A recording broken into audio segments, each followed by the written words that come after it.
জীব আর দাঁতের মধ্যে এত সুন্দর সম্পর্ক পাশাপাশি থাকে, তবুও দেখো একটু নিচ থেকে বিষ হলেই কিন্তু, সুযোগ পেলেই কিন্তু দাঁত জিভকে কামড়ে দেয়।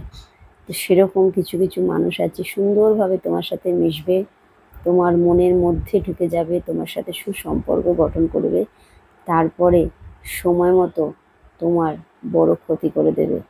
সেই জন্য সব সময় সব সম্পর্কই যে সুসম্পর্ক ওপর থেকে দেখলে মনে হলেও সব সম্পর্ক কিন্তু সুসম্পর্ক হয় না।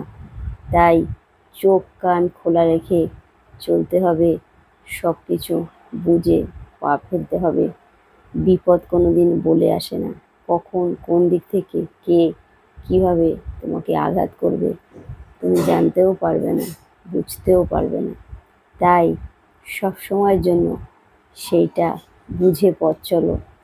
পথ চলতে চলতে সব সময় তোমাকে দেখতে হবে আগে পিছে ডায়ে বাঁয়ে এমন কোনো মানুষ বা এমন কিছু আছে কিনা যার দ্বারা তুমি ক্ষতিগ্রস্ত হতে পারো। তাই সব সময় কাছের মানুষ মনে করেই সব মানুষকে সব সময় বিশ্বাস করলে চলবে না।